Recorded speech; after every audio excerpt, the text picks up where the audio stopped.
할렐루야. 우리에게 복 주시기를 기뻐하신 하나님을 찬양합니다. 오늘은 이렇게 선포하도록 합니다. 믿음으로 의롭다함을 받은 우리는 행복한 사람들입니다. 시작.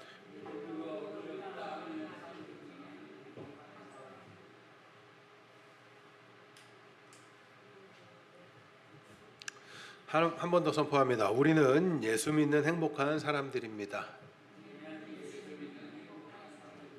믿으십니까? 그렇습니다. 우리는 행복한 사람들입니다. 우리는 성령 안에서 행복한 사람들이에요. 네, 옆 사람을 보면서 한번 방긋 행복함을 표현해 볼까요? 얼굴로. 네, 옆 사람 한번 보세요. 네, 행복한 얼굴인가? 네, 행복한 얼굴들. 네. 세상의 사람들은 하나님의 은혜로 자녀가 된 우리가 행복이라고 정의하는 그 신비를 알 수도 이해할 수도 누릴 수도 없겠지만 우리는 창조주 하나님께서 주시는 참된 복 안에서 곧 예수님 안에서 행복한 사람들입니다. 예수님 안에 있는 것을 기쁨으로 아는 자들이 예수 믿는 자들이에요. 세상 안에 있으면서 기쁨으로 아는 자들은 심각하게 한번 생각해 보세요. 지난 시간에는 3장 1절부터 5절까지의 말씀을 통해서 성령 안의 삶에 대해서 우리가 말씀을 나눴어요. 율법을 지키는 행위가 아닌 믿음으로 하나님의 영이신 성령 안에 거하게 되었다는 사실과 성령께서 행하시는 사역인 중요한 게 뭐예요? 성령이 하시는 게 교제, 그죠? 교통, 감화하심, 교제에 관해서 말씀을 나눴습니다. 하나님께서는 사도 바울을 통해서 유대 율법주의자들로 그들의 그 거짓된 가르침으로 인해서 혼란에 빠져 믿음이 아닌 율법의 행위로 향하고 있는 갈라디아 교회들을 향해서, 제가 교회라고 말하는 이유는 교회는 예수 그리스도를 주로 머리로 한, 예수 그리스도를 주로 고백하고 한 몸 된 공동체를 말하는 거지 교회 건물을 말하는 게 아니에요. 그렇기 때문에 제가 갈라디아 교회라고 말하는 거예요. 교회를 향해서 율법의 행위와 믿음에 관한 반문을 하시며 믿음 안에 거하는 삶, 그 성령 안에 거하는 삶에 관하여서 교훈해 주셨습니다. 기억하시죠? 네. 우리가 이 안에서 반드시 기억해야 할 사실은 행위로 돌아가는 일은 자신 스스로 자신의 공로를 내세우는 것과 같으며 믿음을 의지하는 것은 예수님의 공로를 의지한다라는 사실이에요. 그렇죠? 나를 의지할 것인가? 예수님을 의지할 것인가? 나의 공로를 내세울 것인가? 예수님의 공로를 내세울 것인가? 여러분들은 무엇을 의지하고 있습니까? 여러분들 정말 심각하게 한번 고민해 보세요. 이런 거 질문할 때 그냥 하는 질문이 아니에요. 정말 심각하게 나를 의지하고 있는 것인가? 나의 공로를, 나의 이름을 내고 싶은 것인가? 아니면 예수 그리스도의 공로를 의지하고 예수 그리스도의 이름을 내고 싶은가? 여러분들은 어떠신 분이에요? 참 이게 머리로는 알겠고 들으면 알겠는데 막상 삶 속에서는 이 안 되는, 자신의 공로입니까? 아니면 오직 우리의 주 되신 예수님의 공로입니까? 성령을 받은 것은 우리가 율법을 행함으로써 나타내는 그 행위로 인함입니까? 아니면 믿음으로 인함입니까? 그죠? 사도 바울은 이 사실을 우리에게 끊임없이 강조하면서 질문하잖아요. 그렇죠? 우리가 1절부터 5절까지 살펴본 내용이 그것 아니었어요? 율법의 행위로 의로움을 나타내고 자신의 공로를 내어놓기 위한 삶을 살아왔던 그 사도 바울이 이제 깨닫고 나니까 우리에게 그러한 도전을 던진단 말이에요. 이 사도 바울을 통한 교훈은 비단 1세기의 당시 갈라디아 교회들에게만 필요한 메시지가 아니에요. 오늘날 수많은 종교행위들을 내어놓으며 자신들의 업적으로, 사람들이 종교행위 하는 것도 자신의 업적처럼 생각을 해요. 내가 교회에서 이런 봉사를 했고 우리가 이만큼 헌금을 했고 교회를 세웠고 뭐 교회를 뭐 지켰고 어쩌고 저쩌고, 자신들의 업적처럼, 명예처럼, 훈장처럼 자신들의 공로를 삼으며 하나님께서 주시기로 약속하신 그 참된 복이 아닌 자신들이 생각하는 복을 갈구하는 모습, 그 모습은 율법의 행위를 내어놓으며 자신들의 공로를 인정받아 영광을 누리겠다는 그들과 차이가 없는 모습이라는 점을 여러분들이 놓쳐서는 안 돼요. 이해가 되시죠? 우리가 의지해야 할 것은 무엇입니까? 우리가 내어놓아야 할 것은 무엇입니까? 오직 믿음이요. 그렇죠? 어떤 믿음? 우리의 주 되신 예수님을 믿는 그 믿음. 그래서 여러분들이 항상 기억해야 하는 거, 오직 예수, 오직 믿음. 항상 마음에 새기세요. 내가 교만해지고자 할 때, 나를 자꾸 뽐내고자 할 때, 내가 인정받고 싶어지는 그런 마음이 자꾸 들어갈 때 내가 예수의 모습을 비치고 있는가를 따져보면서 오직 예수, 오직 믿음. 하나님께서는 당신의 독생자 예수님께서 참된 복이라는 사실을 깨닫게 하시기 위해서 하나님의 영이신 성령을 우리에게 주셨어요. 또 성령은 그것을 보증해 주시죠. 성령이 우리 안에 거한다는 건 예수님을 통하여서 우리가 죄 씻음을 받았고 이제 하나님의 백성이 되었다는 확증을 시켜준단 말이에요. 그렇죠? 성령을 통해서 하나님과의 깊은 관계, 사랑의 교제를 나눌 수 있도록 하셨어요. 이 안에 우리 공로가 있어요? 교만해지려고 할 때마다 여러분 떠올리세요. 나의 공로가 있던가. 이런 생각을 해보면 감히 하나님 앞에 하나님 내가 원하는 복 좀 주세요? 그 말이 나오겠어요? 이러한 아주 근본적인 복음에 대한 지식이 없으니까 잘못된 길로 가면서도 그것이 잘못된 줄 몰라요. 생각하지 않는 거예요. 그냥 다른 종교들처럼 내 복이나 바라면 되는 거고 내 배만 채우면 되는, 그러면서 자꾸 종교행위로 인정받고 싶어하는 거. 이 안에 우리가 스스로 하나님께 합당할 만큼 율법을 지키기 때문에 성령을 우리에게 주셨나요? 우리가 율법 막 지켜서 보상으로 성령 주셨어요? 그렇지 않죠? 우리가 복음을 듣고 깨닫게 되고 믿게 되어지는 그 은혜, 신비를 경험했기 때문 아니에요? 그래서 믿고 나서 보면, 깨닫고 나서 보면 우리는 뭘 알아요? 하나님을 찬양할 수밖에 없어지는 거예요. 왜? 나의 공로가 없거든요. 하나님의 은혜를 정말 경험한 사람들은 하나님 앞에 하나님 나한테 뭐 해주세요가 아니라 하나님을 예배하게 돼요. 왜요? 감사할 수밖에 없거든요. 기쁨이 넘칠 수밖에 없거든요. 우리의 인생의 최대 문제가 뭡니까? 사실 먹고 사는 것이라고 표현할 수 있지만 생명이잖아요. 생명. 그죠? 그 영원한 그 생명의 문제가 예수님을 통해서 해결이 되었는데 뭐가 그렇게 맨날 힘들고 괴롭냐라는 질문을 좀 한번 해보시란 말이에요. 당장에 내 앞에 떨어진 것만 갖고 염려하기 때문에, 그러니까 우리 어떻게 해요? 하늘을 바라보고 소망을 품는 거예요. 하나님을 바라보고 소망을 품는 거예요. 여러분들 절망이 되고 너무 힘든 일을 경험하면서 내가 막 침체될 때 그때마다 뭘 떠올리세요? 오직 믿음, 오직 예수, 하나님의 은혜를 자꾸 떠올려 보세요. 근본적인 문제가 해결되는 그것. 그런데도 여전히 우리는 거짓 복음에 자꾸 속아요. 그죠? 참된 복, 예수 복음, 거기에 다른 것을 자꾸 더하고 다른 것을 추구하는 삶 살아가는 거. 왜 그 자리를 벗어나지 못하는가를 우리는 질문해야 돼요. 나의 모습을 보면서, 내가 가지고 있는 습관들을 보면서, 나의 일주일의 삶의 패턴들을 보면서. 여러분들 삶마다 일주일마다 루틴이 있죠. 하루마다 루틴이 있잖아요. 습관적으로 하는 것들을 특히 잘 점검하세요. 내가 습관적으로 어디에 쫓아가고 있는 모습이, 나의 모습이, 발자취가 보인다고. 그걸 여러분들 점검하셔야 돼요. 여전히 복음을 의심하고 여전히 염려하고 근심하고 부족하다고 불평하고 불면하고 그런 가득한 삶을 여러분들 계속 살고 싶으십니까? 그렇지 않죠. 그 삶을 살고 싶으신 사람은 없어요. 그런데 답을 잘못 찾아요. 어떻게? 요 문제만 해결되면 내가 영원한 평강을 누릴 수 있을 것 같고, 요 문제만 지나고 나면 뭔가 될 것 같고. 그래서 제가 분명히 말씀드리는데 그 문제 넘어가면 다른 문제가 옵니다. 근본적으로 답을 찾지 못하면, 근본적인 답으로 해결받지 못하면 여러분들은 계속 고민하게 되는 문제들을 만날 거야. 그때마다 모습은 달라요. 어떨 때는 경제적인 문제일 수 있고, 건강의 문제일 수도 있고, 자녀들의 문제일 수도 있고, 뭐 다른 여러 가지 일들, 내가 뜻하지 않은 여러 가지 모습으로 올 수 있지만, 사실 그 질문하는 것만은 한 가지예요.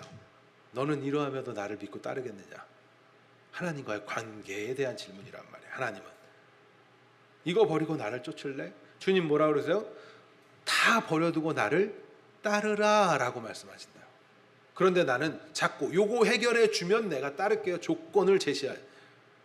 하나님은 그걸 원치 않으세요. 왜? 하나님이 볼 때 그게 중요한 게 아니거든요.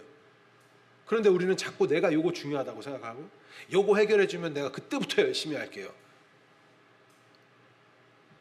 그거는 거짓입니다. 거짓. 핑계. 하나님께서는 하나님의 말씀을 성경을 통해서 오늘날 우리들에게 끊임없이 선포하시고 교훈하시고 가르쳐 주시는 거예요. 우리에게 주실 참된 복, 그 복을 주시기 위해서 어떻게 일하셨고 어떠한 열심을 내셨고 지금도 어떻게 일하고 계시는지, 그 복을 주심으로써 무엇을 이루고자 하시는지. 그래서 오늘은 6절부터 만복의 근원 되신 하나님, 그 하나님께서 주시겠다고 약속하신 그 복을 다시 한번 살펴보고, 그리고 그 복을 주시기 위해서 어떠한 열심을 보이셨는지를 본문을 통해서 볼 거예요. 자, 먼저 오늘 말씀을 이해하기 위해서는 우리는 하나님께서 복을 주시기 위해서 이제 그 복을 구체적으로 보여주시기 위해서 찾아가신 인물, 그 인물이 누구예요? 아브라함입니다. 아브라함을 다시 한번 떠올려 봐야 돼요. 아브라함은 어떤 사람이에요? 아시는 것처럼 당시에 강력한 그 문명을 이루고 있던 남부 메소포타미아 유브라데 강변에 위치한 갈대아 우르라고 하는 지역에 살았던 인물이고, 그의 아버지는 누굽니까? 데라입니다. 아브라함이 살던 당시 우르는 굉장한 번영을 이루었던, 그 당시가 절정이었던 그러한 곳이에요. 그게 역사적으로 증명되고 있어요. 그 당시 그 연도 때에 이 갈대아 우르라는 이 지역이 엄청난 문명이 발달해 있었구나라는 것들이. 그리고 그 지역은 달을 신으로 섬겼어요. 달을 섬겼어요. 애굽은 뭐를 섬겼어요? 이집트는 태양, 그죠? 그런데 여기는 달을 섬겼어요. 그러니까 하나님이 창조하신 피조물들을 보면서 그렇게 문명이 발달하고 강대국들도 그런 것들을 다 신으로 섬기고 있었단 말이에요. 특히 이 아브라함의 아버지인 데라는 어떤 인물이라면, 그 신들, 그 신을 섬기는 가족마다 섬기는 신들이 있거든요. 그런 걸로 조각해서 만들어 파는 걸로 일을 하는 사람이었어요. 그러니까 우상 숭배하는 집에 우상을 만들어 파는 자, 그가 바로 그의 아버지였어요. 근데 당시에는 그런 게 가업입니다. 가업이라는 건 뭐예요? 집안이 다 쉽게 말하면 그 일하는 거예요. 그러니까 아브라함도 우상 숭배를 했다라는 사실을 우리가 여기서 엿볼 수가 있죠. 별반 차이가 없는 인물. 이런 상황 속에서 이제 창조주 하나님께서 아브라함을 찾아오셨어요. 그리고 그를 부르시는 거예요. 왜요? 무엇을 하시기 위해서?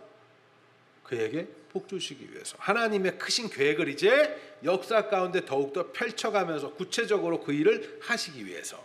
만복의 근원이신 하나님께서 창세전부터 세우신 계획, 그 목표가 뭐라고요? 하나님과 하나님의 백성이 함께하는 나라, 그것을 이루시기 위해서 아브라함을 찾아오시면서 이제 본격적으로 그 일을 시작하셨어요. 그 일을 이루시기 위해서 행하신 방법이 뭐예요? 바로 복을 약속해 주시는 거예요. 이것이 창세기 12장 1절, 2절, 3절, 2절, 3절에 나오는 복을 약속하신 장면이지 않습니까? 이렇게 하나님께서 세상에 속해 있던 아브라함에게 찾아오셔서 하나님의 나라의 완성을 위한 그 열심을 내시고 그 성취를 이제 이루어 가시는데, 이 내용들에 대해서 여호수아서에서는 이렇게 기록하고 있어요. 24장 2절 3절 말씀, 여호수아서 24장 2절 3절 말씀 같이 읽습니다. 시작.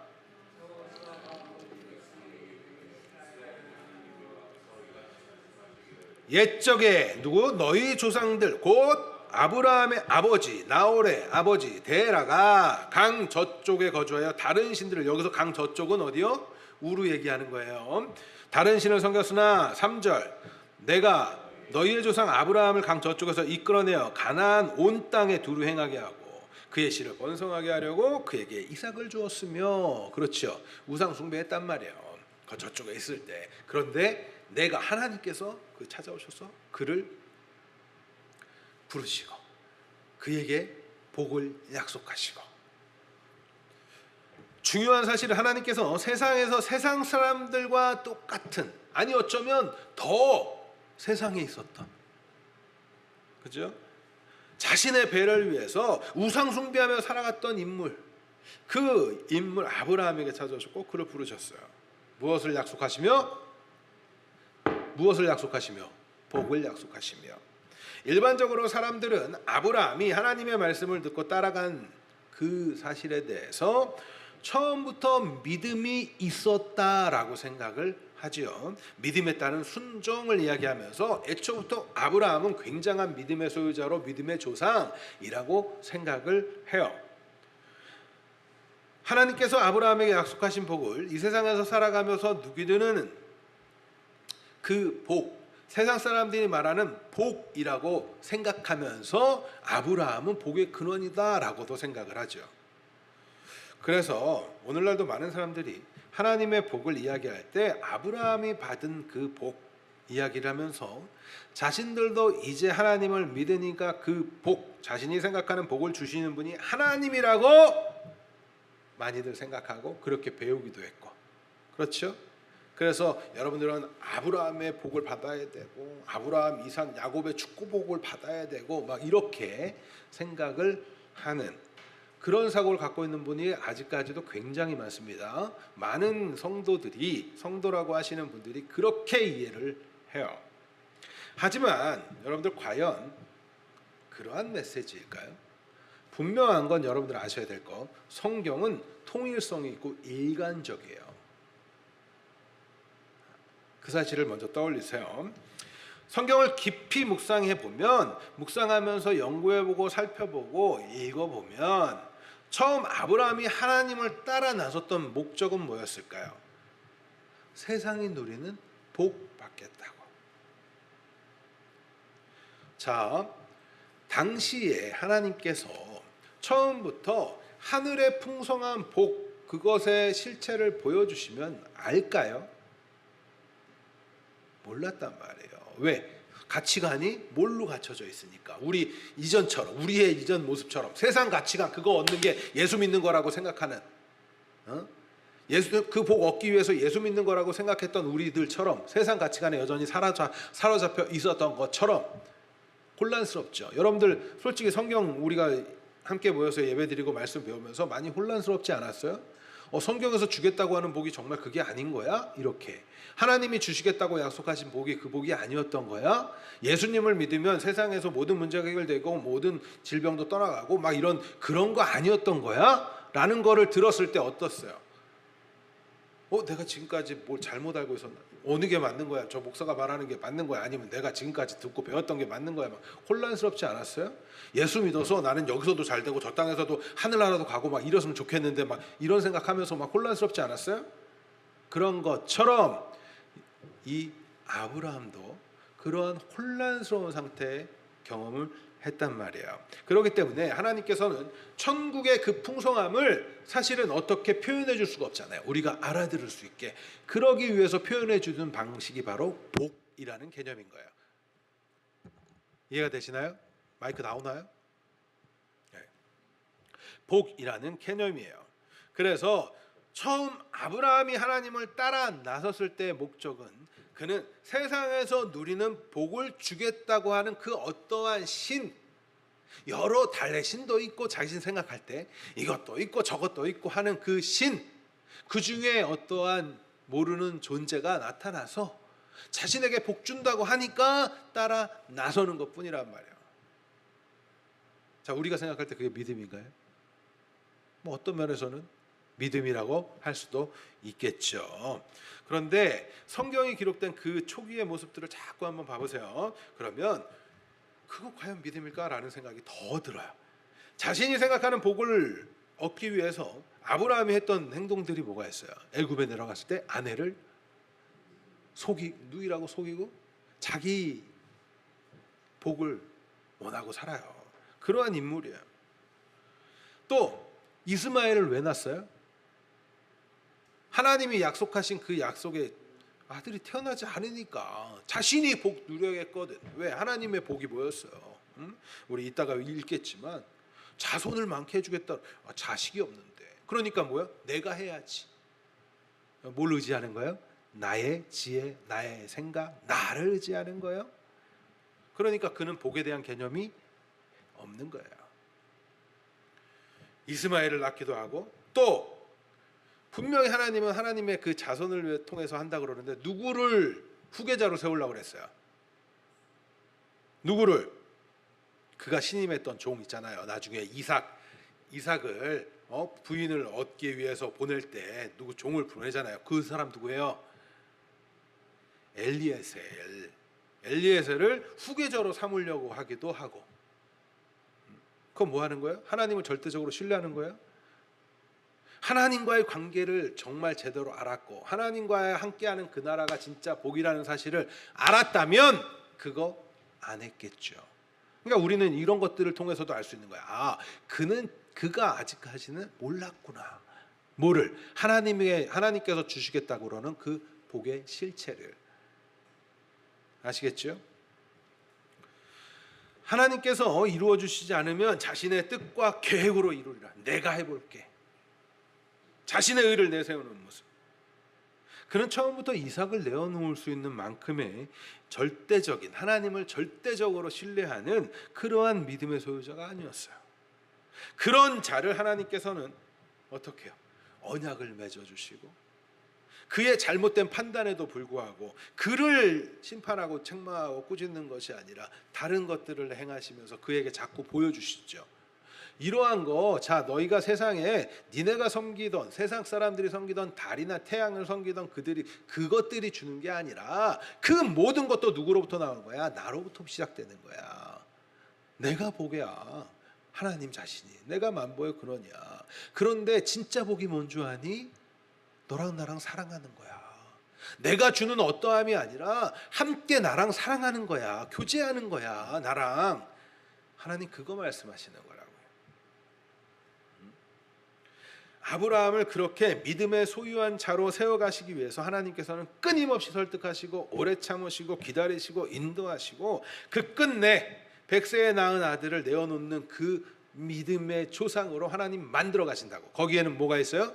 아브라함은 끊임없이 실수를 했고 실패를 했지만 하나님은 어떻게 해요? 그 열심으로, 하나님의 열심이 순종을 이끌어내는 거고 하나님의 열심이 믿음의 조상으로 만드시는 거라고요. 거기에 아브라함의 공로가 있어요? 그렇지 않아요. 아브라함은 믿음에 대해서 아브라함이 갖고 있는 그 믿음에 대해서 우리가 알아야 되는 점은 그 믿음에 하나님께서 찾아오심부터 출발을 하고 그에게 약속하시고 그와 동행하시고 그 약속을 이루어 가시는 하나님의 열심, 은혜, 그것으로 이루어졌다라는 걸 알아야 돼요. 그러면 우리가 갖는 믿음은 어떨까요? 여러분들이 가진 믿음은 어때요? 어떤 분들은 내가 그냥 교회를 가고 싶어서 간 사람도 있을 거예요. 어렸을 때. 또 어쩔 수 없이 태어났으니까 기독교 가정에 태어나다 보니까 어쩔 수 없이 나온 분들도 있을 거예요. 하지만 여러분들 하나님과의 관계가 정말 세워지고 나서 보면 그것 자체가 얼마나 큰 은혜인지 몰라요. 하나님이 나를 찾아오신 것이고 나를 부르신 것이라는 사실을 깨닫게 된단 말이에요. 여러분들 그냥 이 자리에 나온 것 같지만 사실은 그냥 이 자리에 나올 수 있는 것 아닙니다. 예수 믿는 것 그냥 내가 믿어야지, 나의 입장에서는 내가 믿기로 했어 라는 입장이에요. 하지만 깨닫고 나서 보면 하나님이 믿게 해주고 깨닫게 해줬기 때문에 믿는 거예요. 그 사실을 알게 됐는데 찬양이 안 나오겠어요? 하나님이 나를 찾아오셔서 나를 부르셨어요. 누구처럼? 아브라함에게 행하시는 것처럼. 맨날 아브라함이 받았다는 그것만 원하지 마세요. 이미 여러분들은 그거 받으신 거라고. 우리가 아브라함을 통해서 얻는 교훈은 하나님의 열심, 곧 우리의 믿음으로 나타나는 거예요. 하나님의 열심이 우리의 믿음으로. 이렇게 아브라함을 하나님을 온전히 의지하고 신뢰하고 믿게 되었다는 것. 놀라운 사실은 하나님께서는 하나님의 은혜로운 열심으로 우리를 믿게 하셨다라는 거예요. 그런데 더 놀라운 건 그렇게 해놓고 그것을 하나님께서는 의로 여겨주셔. 우리가 한 게 없는데, 우리는 그냥 한 게 없는데 그거를 또 인정해 주셔. 그래서 사도 바울이 지금 이 사실을 상기시키면서 교육하고 있는 거예요. 하나님의 열심에 의한 아브라함의 믿음과 하나님의 열심에 의한 갈라디아 교회의 그 믿음을 하나로 지금 연결시키면서 말이에요. 6절부터 9절 같이 읽겠습니다. 6절부터 9절 시작.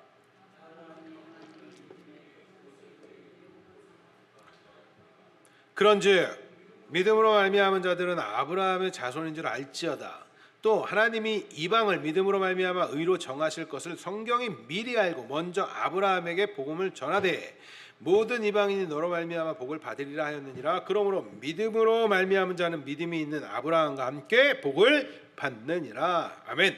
하나님의 크신 뜻은 단순히 우상 숭배자였던 아브라함에게 세상 복을 약속하시고 그거 주겠다고, 너 자손 크게 해주고 강대국 만들어 줄게, 너의 혈통적인 후손들에게만 그렇게 세상 복 누리게 하겠다라는 수준에서 아브라함을 믿음의 조상으로 만드신 게 아니에요.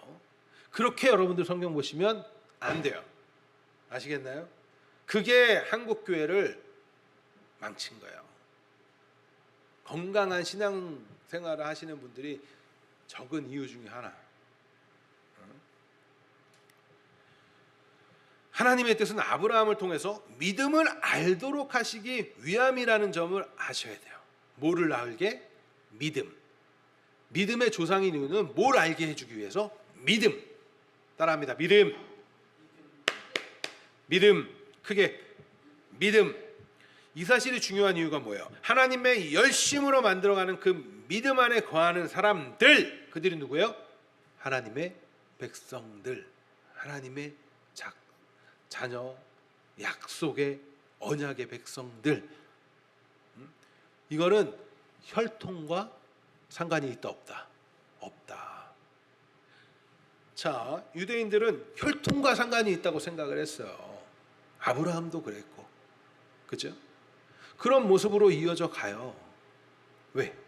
몰랐거든. 처음에 몰랐거든. 8절을 보시면 이방 사람들, 즉 아브라함의 혈통이 아닌 사람들 역시 믿음으로 그 안에 포함시킬 것을 뭐가 먼저 알았대요? 성경이 미리 알고. 성경을 되게 의인화해서 하는데 왜? 하나님의 말씀, 살아있는 하나님의 말씀이기 때문에 먼저 아브라함에게 전했다고 말하고 있잖아요. 정리하자면 애초부터 하나님께서는 아브라함의 혈통에 포커스를 두고 일을 진행하시는 게 아니에요. 아시겠나요? 이스라엘 사람들은 어떻게 생각했다고? 혈통에 포커스를 두고 있는 거야.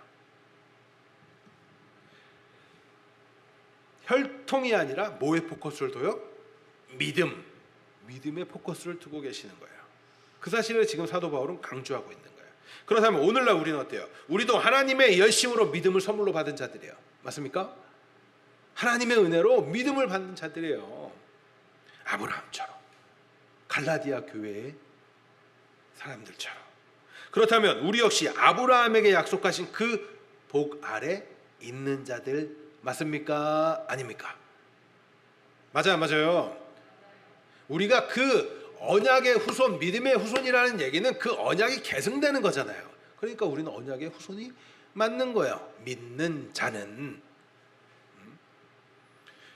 아브라함에게 약속하신 그 복 아래 있는 자들, 아브라함과 함께 복을 받는 자들이라는 말이에요. 그렇기 때문에 믿음이 있는 자는 행복한 자들이에요. 왜요? 하나님의 복을 받은 자들이기 때문에. 다시 한번 선포합니다. 우리는 하나님의 복을 받은 자들입니다. 믿는 우리는 하나님의 복을 받은 자들입니다. 우리가 여러분 어떻게 하나님을 믿게 되었어요? 우리가 어떻게 예수님을 주로 고백할 수 있게 되었어요? 하나님의 은혜로, 하나님의 열심으로. 그러므로 우리는 이미 아브라함과 함께 복을 받은 자들이에요. 그런데 어떤 사람들은 말해요, 여전히 부족하다고. 그래서 아브라함에게 약속하신 그 큰 민족을 이루는 거, 이름을 창대하게 하는 그 복 달라고 생각을 해요. 하지만 여러분들, 그 복의 약속의 내용은, 그 복의 실체는 그저 이 땅에서 누리는 풍성함을 말씀하시고자 하는 것이 아니에요. 왜요? 하나님께서 약속하신 그 약속의 실체는 우리가 성경을 통해서 끊임없이 보는 바는 뭐였어요? 지금까지 그 복, 그래서 내가 복 줄게 해서 보내신 그 복이 뭐였어요? 예수님이었잖아요. 예수님을 믿으며 사는 삶 자체가 복을 누리는 삶이기 때문에 그래요. 이 내용을 기억하면서 하나님께서 아브라함에게 약속하신 창세기 12장 2절 3절을 보시면 그 뜻을 이제 조금 명확하게 보게 되실 거예요. 2절 3절 같이 읽겠습니다. 창세기 12장 2절 3절 시작.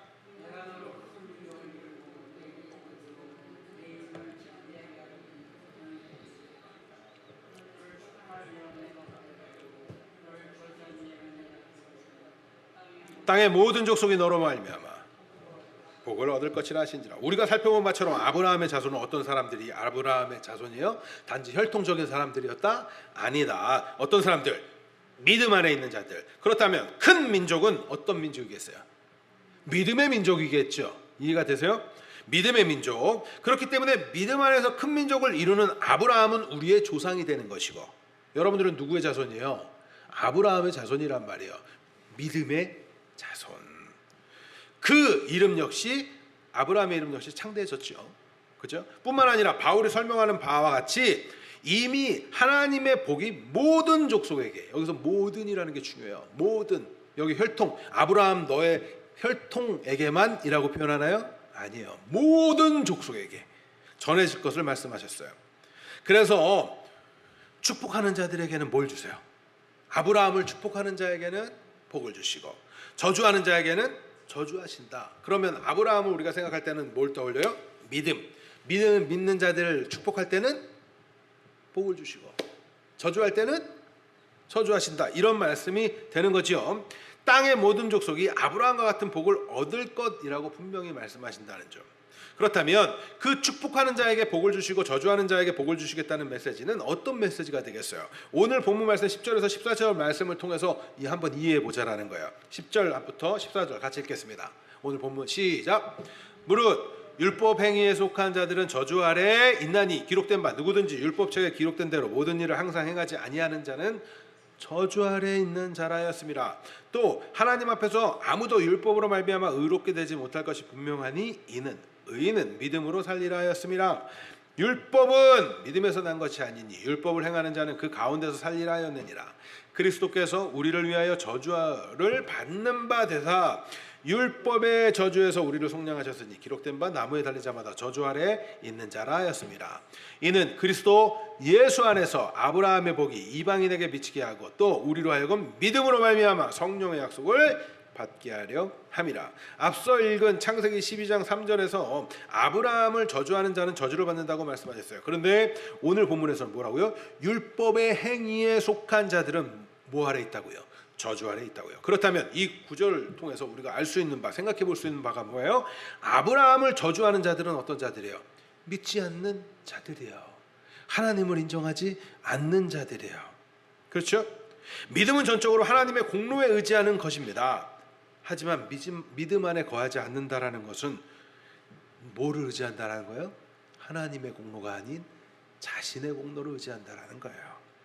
자신의 의를 나타내고자 하는, 쉽게 말하면 하나님을 의지하지 않고 자신의 생각하는 세상의 힘을 의지하는 자들이라고도 할 수 있겠죠. 하나님의 율법에 관해서 자신들 스스로를 의지하고 자신들의 율법의 행위를 자랑하는 자들도 율법 아래 있다고 해서 그들이 기독교인이에요? 자, 교회 공동체 안에 있다고 해서 모두가 다 예수 믿는 자입니까? 그렇지 않아요. 여러분들 그거 아셔야 됩니다. 내가 주일날도 지켰고 종교행위 많이 했으니까 난 예수 믿는 자야? 아니란 말이에요. 그러니까 진지하게 우리가 신앙에 대해서 여러분들 심각하게 고민하시면서 신앙생활을 하시라는 거예요. 자신을 높이는 자들, 저주 아래 있는 자들, 그들이 바로 예수님 믿지 않는 자들이에요. 그러나 아브라함을 축복하는 자들은 어떤 자들이 축복하겠어요? 함께 그 복을 나누고 교제하는 자들은 어떤 자들이겠어요? 아브라함과 스스로 율법을 지켜 행함으로써 의롭게 되는 것이 아니라 믿음으로 사는 자들이 아브라함을 축복하는 자들 아니겠어요? 그들이 뭐예요? 하나님의 복을 받은 자들이죠. 어떤 복? 갈라디아서 말씀 보니까 어떤 복? 율법의 저주에서 속량되는 그 복, 성령을 약속받은 그 복, 약속으로 성령을 받은 그 복이란 말이에요. 율법을 행하면서 자신의 의로움을 스스로 증명하려고 하는 자들은 모두가 하나님의 심판을 피할 수가 없지요. 왜요? 율법은 하나만 어겨도 다 어기는 거예요. 요만큼, 이 정도 괜찮지 않아요? 그런 거 없어요. 하나님 앞에 100가지 조항이 있으면 99개를 지켰어. 그리고 하나만 어겼어. 그래도 심판, 저주.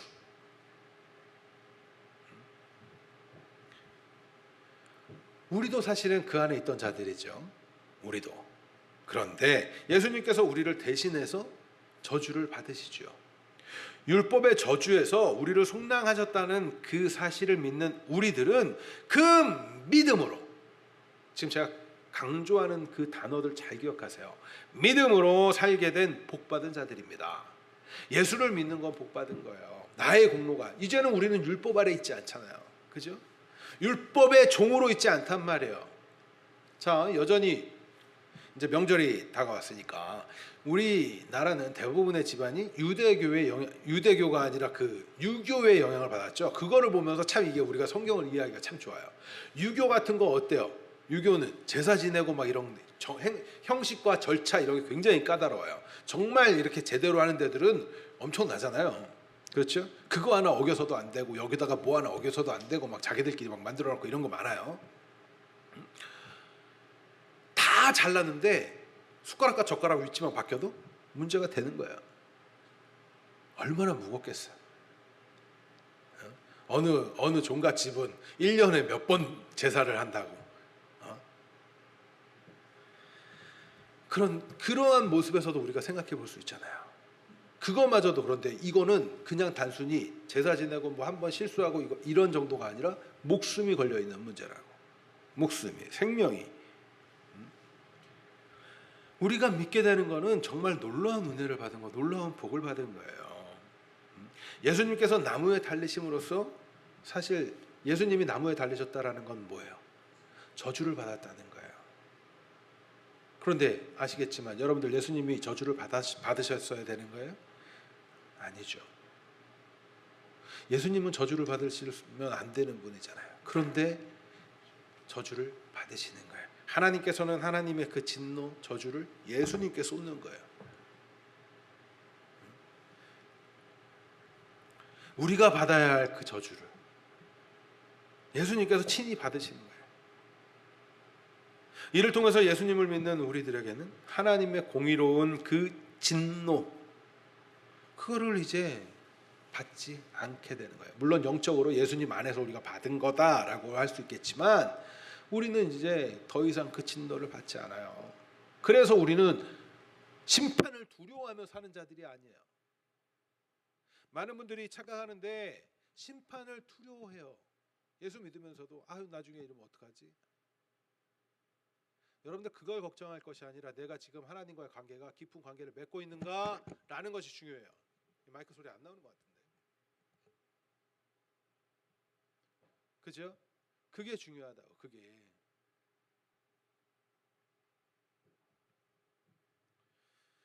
하나님의 공의로운 진노를 받을지 않을 수 있는 그 받지 않게 되었다는 것이 얼마나 복된 일이에요. 뭐 하나 어겼다고 하나님이 꼬투리 잡고 그러시지 않는단 말이에요. 왜? 하나님은 이제 예수 그리스도라는 그 눈으로 우리를 보시거든. 그래서 예수님을 믿는 우리가 복된 것이고 예수님이 바로 복인 것이고 우리가 앞서서 교동문에서 읽은 것처럼 예수님 내가 곧 길이요 진리요 생명이니 하나님이 생명을 주시겠다고 약속하셨고 복을 주시겠다고 약속하는데 예수님이 말씀하시잖아요. 내가 곧 뭐라고요? 길이요 진리요 생명이라고. 이거 마이크 안 나오면 그 마이크를 주세요. 하나님께서는 예수라는 복을 위하여서 이미 아브라함에게 언약을 맺어주셨어요. 언약을 맺어주셨어요. 15절부터 18절 말씀을 우리가 한번 찾아보도록 할게요. 15절부터 18절 오늘 갈라디아서 본문.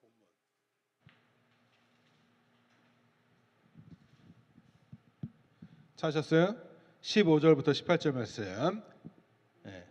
같이 읽습니다. 시작. 형제들아, 내가 사람의 예대로 말하노니 사람의 언약이라도 정한 후에는 아무도 패하거나 더하지 아니. 이 약속들은 아브라함과 그 자손에게 말씀하신 것인데 여럿을 가리켜 그 자손들이라 하지 아니하시고 오직 한 사람을 가리켜 내 자손이라 하셨으니 곧 누구요? 그리스도라. 내가 이것을 말하노니 하나님께서 미리 정하신 언약을 430년 후에 생긴 율법이 폐기하지 못하고 그 약속을 헛되게 하지 못하리라. 만일 그 유업이 율법에서 난 것이면 약속에서 난 것이 아니니라. 그러나 하나님의 약속으로 말미암아 아브라함에게 주신 것이라. 창세기 12장에서 하나님께서는 아브라함에게 복을 약속하셨지요. 그런데 복은 누구를 통해서 이루어진다고? 그 씨를 준다고 하셨는데 그건 누구를 통해서 이루어져? 예수를 통해서. 16절이 말하고 있는 바요. 바로 예수 그리스도. 아브라함과 언약은 이스라엘 민족이 훗날 율법을 받기 전에 약 430년 전에 주어진 언약이에요. 이 언약 아래, 아브라함의 언약 아래 이제 율법이 이렇게 던져진 거예요. 율법이 출애굽한 이스라엘 민족에게 율법이 주어지고 이 율법은 아브라함에게 약속하신 언약 밑에 있다라는 거 기억하세요. 사도가 강조하는 그 이유가 뭘까요? 당시 유대 율법주의자들은 계속해서 율법으로 돌아가야 한다는 거예요. 그러니까 다시 말해서 저주 아래 다시 돌아가야 된다는 거예요. 네가 공로를 쌓으라는 거예요. 너가 해야 돼. 그리고 그 언약의 증표로 하나님이 아브라함과 언약의 증표, 언약을 맺었다는 증표로 뭘 행하게 하셨어요? 할례를 행하게 하셨잖아요. 그러니까 이들이 여전히 할례를 받아야 너는 언약의 자손이 되는 거야 라고 강조하는 거였단 말이에요. 예수님으로 부족하다. 그런데 하나님께서는 뭐라고요? 예수님으로 완전하다.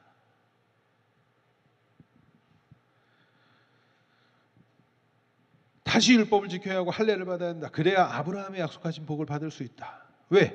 복 자체를 뭐로 생각하니까? 또 다른 것으로 생각하니까. 우리도 오늘날 많이 그러죠. 또 다른 것으로 생각하는 거. 여러분들 예수 믿는 게 복이라니까요. 예수님 자체가 복을 나한테 내가 갖고 있는 거란 말이에요. 그런데 왜 여러분들은 기쁘지 않아요? 우리는 왜 기쁜 삶을 자꾸 못 누리고 맨날 절망하고 좌절하고 힘들고 이래요? 그 복을 잘 보지 않으니까. 그 복이 뭔지를 모르고 이 복을 통해서 예수를 통해서 다시 얻으려고 하니까. 아니에요, 여러분들. 예수님 자체가 복이란 말이에요. 예수님 믿는 것 자체가 복이란 말이에요. 더 뭔가를 더 해야 되는 것이 아니에요. 바울은 단호하게 이야기하잖아요. 율법을 지켜 유업을 받는 것이 아니라 언약 아래서 은혜로 오직 하나님의 열심으로, 다시 말해서 하나님께서 친히 언약을 이루어 가시는 그 열심을 통해서 이루어지는 것이라고 분명하게 말한다고요. 여러분들 이 사실 기억하세요? 명심하시고 마음에 새기세요. 항상 여러분들이 생각해야 하는 복은 뭐라고요? 예수님이에요. 예수님 자체예요. 그럼 예수님을 믿는다는 건, 예수님을 믿으면 예수님은 어디에 계세요? 우리 안에 거하시잖아요. 성령이 그거를 보증해 주시잖아요. 그러면 여러분들은 복을 받은 자예요? 안 받은 자예요? 이미 복 받은 자예요. 그런데 내가 이거를 통해서 뭘 더 주세요라는 건 지금 여러분들이 갖고 계신 그 예수가 부족하다는 거 아니에요? 뭐가 부족해요? 저 어렸을 때 이런 찬양 많이 했어요. 사람을 보며 세상을 볼 때 만족함이 없었네. 나의 하나님 그분을 뵐 때 나는 만족하였네. 여러분들에게 이러한 찬양이 정말 고백처럼 넘쳐나길 원해요. 자꾸 다른 것을 복이라고 보니까 이게 부족한 거예요. 그리고 그걸 왜 더 못 느껴요? 주님과 깊이 교제해야 되는데 교제를 안 하니까. 교제하시기 바랍니다. 말씀을 자꾸 묵상하고 그 말씀대로 살아보면서 아는 거예요. 내 안에서는 나올 수 없었던 그것이 어떻게 그 예수님의 성품이 나오지? 그거를 경험하면서 정말 하나님 살아계심을 나타내 보이는 거예요. 그게 예배라니까요. 우리는 분명하게 알아야 돼요. 하나님께서는 복되신 예수님을 믿는 믿음으로 우리를 아브라함의 자손으로, 언약의 백성으로, 그 언약을 유업으로 얻은 자로 삼으셨다는 사실을 여러분들 기억하시기 바라요. 이제 우리는 이것을 어디를 보면서 소망해요? 하늘을 보면서 소망하는 거예요. 하나님의 나라를 이제 가시적으로 그것이 이루어질 때를 소망하는 거예요. 여러분들 괴롭고 힘들면 그래서 주를 보는 거예요. 십자가만 보는 것이 아니라 다시 오실 주님을 사모하는 마음으로. 지금은 우리는 이 때때로 경험을 하고 못하고 막 이런 느낌을 갖다 보니까 갈등도 하잖아요. 그렇죠? 하지만 주님 다시 오셔서 우리와 하나가 됨을 우리가 정말 경험하게 될 때는 어떻게 되겠어요? 갈등이 없어요. 그 하나님의 나라는. 그러니까 힘들지 않은 거예요. 그러니까 그것을 맛봐야 그걸 소망할 거 아닙니까? 나는 예수 믿는 것만으로도 부족해요. 이 자리에서 이제 벗어나시자고요.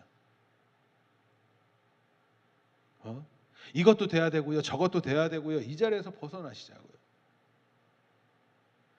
우리가 주일날 예배를 나오는 건 굉장한 결단이 필요해요. 여러분들. 어떤 결단? 나는 세상의 종이 아닙니다. 제가 헌금 기도하면서 뭐라 그래요? 하나님이 주임 되심을 고백하면서 드리는 예물이라고 하죠. 시간도 마찬가지예요. 주일날 주의 날을 지키는 것은 바로 세상과 나는 구별된 삶을 살겠습니다. 왜? 나는 주님의 백성이니까. 과거에는요, 주일날 일하는 거 못하게 했죠. 요즘에는 사람들 자기 일 다 보고 하잖아요. 그렇죠. 더 심하게 했던 데는 주일날 돈도 쓰면 안 됐고 버스도 타면 안 되고 뭐 이런 얘기도 했었단 말이에요. 아시나요? 모르세요? 네. 과거에 그랬어요. 고신 측 교단도 그랬고 합동 측도 그 전에는 그렇게 했었고 순복음 같은 경우도 그런 거 많이 강조했었어요. 그런데 그것이 저는 한편으로는 주일날만 그렇게 되는 문제점이 발생했기 때문에 좀 안 좋은 문제가 있다라고도 생각하지만 한편으로 오늘날은 그것 좀 필요하다고 생각이 될 정도예요. 왜? 주일날 예배 한번 때우고 주일날 예배 드리고 예배 때워 그리고 나는 산으로 들러 놀러 다녀. 그게 정말 주의 백성이에요. 저는 이렇게 생각해요. 매일매일을 주의 날처럼 그렇게 하나님과 교제하며 산다 그러면 괜찮다고 봐요. 개인적으로. 하지만 여러분들 매일매일 그렇게 안 하시잖아요. 그런데 주의 날조차도 그 예배 한번 때우는 거? 제가 그래서 말씀드리는 거예요. 주일을 중심으로 예배를 중심으로 그 모든 일주일의 일과를 짜세요. 그거를 먼저 딱딱 정해놓고 나머지를 계획을 세우시는 거예요. 그거에 맞춰서 컨디션 가장 좋게 주일날 예배 참석하세요. 가장 멋지게 교회에 나오세요. 예배라는 건 주님과 우리가 만나는 거예요. 그거를 경험해 볼 수 있는 거예요. 물론 개인적으로 말씀을 읽으면서도 하지만 그럴 때 여러분들 사랑하는 자를 만나러 갈 때 어떤 모습으로 가요? 물론 우리가 비싼 거 입고 오세요 이런 얘기가 아니에요. 마음의 자세를 말하는 거예요. 저는 어른들과 이야기를 나눌 때가 많아요. 네, 신앙생활 하신 어르신들.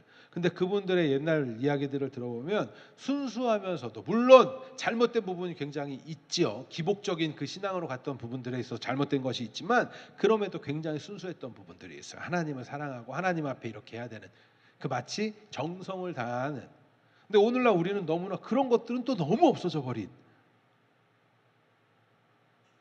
자, 주일날 항상 기억하세요. 내가 주일을 중심으로 매일매일이 주의 날처럼 구별되는 삶을 이제 더욱더 늘려가겠다는 생각으로 사셔야 돼요. 왜? 우리는 어디에 속했으니까? 하늘에 속한 자니까. 믿음의 자손이니까. 언약의 백성이니까. 그런데 천국을 더욱더 맛보고 누리려면 주님과 더욱.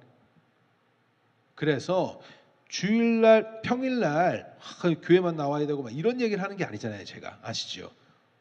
더욱 열심히 하는 거야. 그 안에서 주님이 함께 하시는 그리고 뜻을 가지고 하나님이 우리에게 이제 하나님의 일을 하시기 위해서 사람을 통해서 일하시기 때문에 그에게 비전도 주시고 꿈도 주시고 계획도 주신다고. 우리 학생들 특히 하나님의 내가 자녀고 믿음의 자녀야. 그러면 우리는 앞으로 두려울 건 없어. 그죠? 그러니까 뭐든지 도전해 보는 거예요. 어떤 거든 힘차게 해보는 거예요. 최선을 다해 보는 거예요. 다른 사람들보다 더 열심히 해보는 거예요. 그러면서 경험하는 거예요. 무엇을? 하나님이 우리 안에 함께하고 계심을. 우리의 성공 여부가 중요한 게 아니라 언제나 함께 계심을 느끼기 위한. 주 안에 사랑하는 믿음의 자녀 되신 여러분, 우리는 믿음을 통해서 아브라함의 복을 이미 받은 자들입니다. 믿으십니까? 이 사실을 기억하세요. 믿는 우리는 행복한 자들이에요. 정말 가난해도 좋고 병들어도 좋고, 세상에서 만족함을 얻지 못했던 그것을 주와 함께라면 만족하는 것. 그럴 수 있는 기쁨이 차고 넘치길 간절히 소망해요. 그러기 위해서는 말씀도 자꾸 묵상하시고 찬양도 불러보시고, 여러분들 예배에 드리실 때 찬양을 앞에서 인도해요. 우리 전사님이 인도하시잖아요. 큰 목소리로 하세요. 다른 사람 신경 쓰지 말고 큰 목소리로 찬양만 집중하면서 찬양하시는 훈련도 필요해요. 아시겠죠? 자꾸. 왜요? 나는 지금 하나님과의 깊은 교제 가운데 내가 사랑하는 사람하고 있는데 정말 중요한 자리라 그러면 여러분들 다른 데 연락 오고 뭐 이런 거 신경 쓰나요? 신경 쓸 겨를이 없죠. 그런 거예요. 그런 마음을 가지고, 그런 준비를 가지고. 그래서 우리가 믿음의 자손인 것을 증명하시는 삶이 되시길 간절히 소망합니다. 그리스도를 통해서 하나님의 자녀 되었음을 나타내 보이는 삶을 살길 간절히 소망해요. 하나님께서는 이미 우리에게 그 복을 알도록 하셨어요. 그 복 대신 예수님께서는 이제 우리 안에 거하고 계세요. 성령 하나님께서는 우리로 하여금 이 사실을 깨닫게 하시고 보증하여 주시고 확증하여 주시고 깊이 교제하시면서, 그런데도 여전히 다른 복을 얻기 위해서 자신의 공로를 의지하고 그렇게 살아가시겠습니까? 아니면 정말 예수님 안에서 있는 그 진짜 복이라고 하는 그 예수님과 함께하는 삶을 더욱더 누리시겠습니까? 깊이 묵상하시고 주님과 더욱더 사랑하실 간절히 소망합니다. 우리 사랑합니다 나의 예수님 찬양하겠습니다.